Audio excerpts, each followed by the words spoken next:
Hey, what's up guys? The Explanation Pro is here. Today, I'll explain a thriller action film, Till Death. Spoilers ahead, watch out and take care.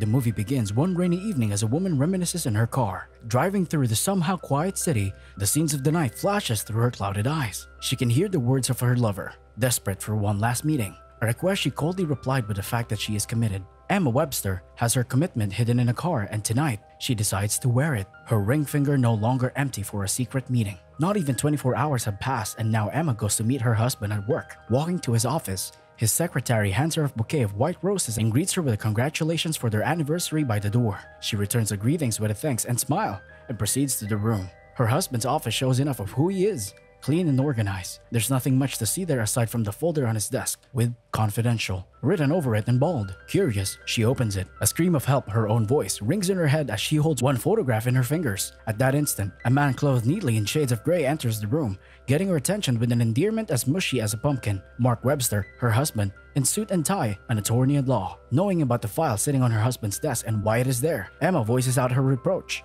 For what husband would actually try to work on the parole of his wife's assaulter? Her pain, however, does nothing to bother the man whose thought is about keeping the lifestyle he has. Without much argument for her to win, she follows her husband as they set to go for dinner. At the elevator, however, her breath hitches as another man enters after them. It is the very man she left behind last night. Tom, as what his husband called him just now. It is Tom who addresses her husband with a "sir." Relishing the taste of luxurious wine after their meal, Mark pulls out a box, the same color as the dress she's wearing, velvet. It is also the color that occupies most of Mark's office. As she opens it, Marks explains the choice of gift. Tonight, being their 11th year, a steel-made necklace, custom for her, definitely suit the occasion. She compliments the gift with a hint of smile. At the very instant, one lady gasps with an overjoyed thank you, just a few tables away from them. With that, Mark points out how she was that few years ago. Ignoring his remark, Emma slips an envelope from her pocket and slides it over the table. It has tickets for the Super Bowl with Mark's favorite team. The all-knowing Mark just have to decline it, saying their team will just flop. It is an uncoded no that turns her proud smile sour in a matter of seconds. After a visit at the toilet, the couple are ready to leave the restaurant. However, Mark still has something for Emma. Able to convince Emma with the blindfold, Mark drives them off somewhere. Emma, on the other hand, getting uncomfortable with seeing nothing for hours, and Mark not giving her any hints as to where they are going, becomes irritated. Fortunately for Mark, it's only meters away from the lake house when Emma decides to get off her blinds. It's the lake house that holds their memories of fun and love and romance.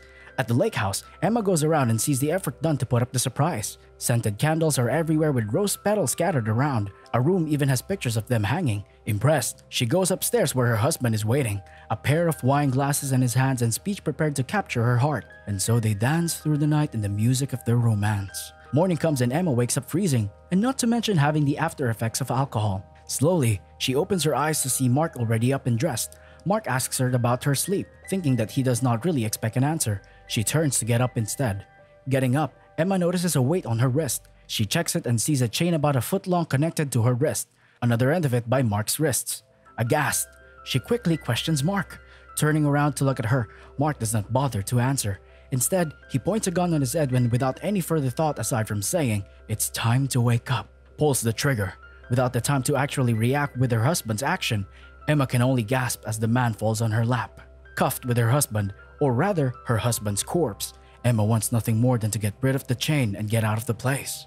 However, her situation is deemed helpless as they are in a lake house hours from the city in the middle of the snowy winter. The phone does not work and the gun only had one bullet that killed her husband. Dragging her husband across the room to a closet to find for something that can help her in any way possible, Emma finds a vault hidden by a dress, a white one. Looking back at the body by her feet, she realizes it's a wedding dress as Mark is dressed, only seeing it now as a groom. Instead of wearing the dress, Emma chooses to have the one that Mark has on and uses the wedding dress to support the now lifeless body as she needs it to drag it with her. She searches and finds nothing, not a tool to help her, even her feet. She has to wrap with fabric for the lack of any footwear around the house, and as the house is getting much colder by the hour, Emma decides to drag her husband, having left the world, is now in the state like when he was just welcome in it, out of the house, into the car. Turning the car engine, her no less than an object of a husband now at the passenger side, Emma finds a momentarily relief as she holds her hands by the heater until the car coughs in complaint. It's out of gas. Checking the fuel inlet,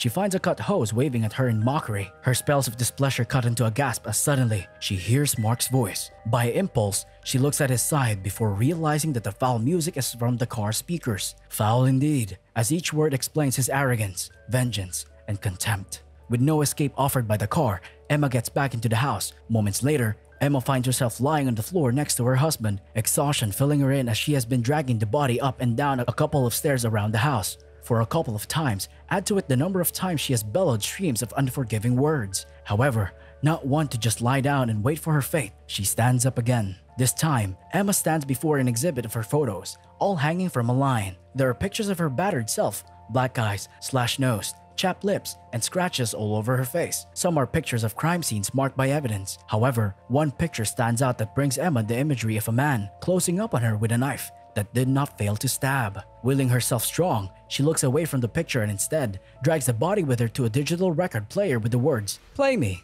setting on it. Emma presses the play button and hears a recording of herself. It is a recording of her investigation statement, those very words of her recalling that night of abuse. Listening to it, Emma boils up and thrashes everything into place, as much as she can with the weight on her bruised wrist, that is. Minutes pass by as she gathers her breath, then comes the sound of a vehicle and a couple of knocks follow it. It is Tom. As Emma asks why the holy guacamole he is at the lake house, Tom retorts about a message he supposes was sent by her. Emma decides Tom has to know about her situation with Mark, just as Tom enters the lake house, complaining about the unsightly display of his boss and at the same time asks why in the world the man did what he had done. Realization dawns on him, which in turn is an enlightenment to Emma. Mark is dragging her with him to the downs of earth as the man who had always wanted to keep his high profile is faced with derogatory records and scarring injuries for his career. Having connected the dots, Tom calls Emma's attention to manage the truth and piece Emma's story together with this before they call the police. However, Emma is adamant to just call the police and tell everything. Everything! She manages to convince him as she relays her day of dragging around her nightmare and pointing out that Mark's bogus of a message to Tom is not for the latter to save her.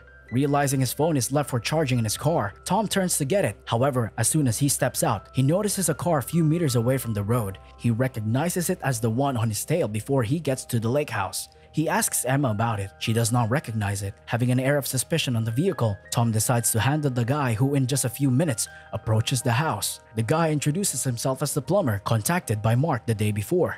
Soon after, another man gets out of the car and without so much of a word from him, stabs Tom in the stomach. 1 time, 2 times, and even more, with the plumber shouting, "Bobby!" to stop him. Emma sees that Bobby is the one who assaulted her 10 years ago, entering the house, with Jimmy the plumber following him with strings of apologies towards Tom. Bobby searches the house. Emma hides. Jimmy, still recovering from the shock he has, notices the line of blood running around the house and out to the shed. Curious, he follows it. He is in for another surprise as he sees Mark's body lying in the cold with nothing but a pair of shorts, super short ones. He runs back towards Bobby to see it. Bobby confirms it is the man who hired them. It turns out, Bobby and Jimmy are after the vault, that one shadowed by the dress in the closet. Now, they are in need of codes to open it, and so are after Emma for it. Behind them, Emma actually hears everything as she holds her breath in hiding. Emma finds hope in the tank of fuel from the shed. With escape from the thieves now in her head, she fills the car tanks with it. However, as she is doing it, Bobby senses it in the garage and pokes a hole on the front of the wheel. Seeing that, she cautiously runs out and this time gets into the basement through a trapdoor outside. From there, she gets back to the house and thanks to the car key she managed to get somehow, she manages to distract the 2 guys and gets Tom's shoes for herself. Emma's stint proves to Bobby that she is still in the house, convincing Jimmy. Together, they search for the house for Emma. As they do, Bobby notices a banging sound on the floor above him and so goes up to check it. Little does he know that he is in for a trap as Emma emerges next to him, a golf club in her hand as he opens the cover of a rocking chair, rocking alone, hitting Bobby and making him fall over the next floor. Next, as Jimmy comes over, she does not miss the chance to also give him a beating and runs to the car outside. Things happen quickly as Emma gets herself trapped in Bobby's foot. After she manages to scream for help through Tom's phone in his car, another foot on her puts her to sleep and when she wakes up, Emma finds her husband's body on the floor next to her. And this time, she is under Bobby's mercy as the man asks her for the vault's code. Opening the vault, Bobby thinks it has diamonds. The 3 of them finds out that the stones are in her necklace. Jimmy tries to help Emma get the necklace off her as Bobby thinks of cutting her up, with so much of a struggle that later turns into a squabble. Bobby accidentally pins Jimmy on the wall with his knife, putting him to sleep. Emma and Bobby then turn to each other. They get into a chase outside, Emma crawling after a stab on her leg and Bobby dragging Mark's body, now being the one cuffed with him after her. Catching in on her, Bobby tries to also pin her on the ice with his knife, but doing so, he breaks the ice instead, and the three of them falls right into the icy lake. The movie ends as Emma gets out of the icy pit, lying flat on her back, as sirens announce their arrival. Thank you so much for watching. If you enjoyed this video, please hit the like button and also subscribe to my channel for more videos like this. See you in the next video.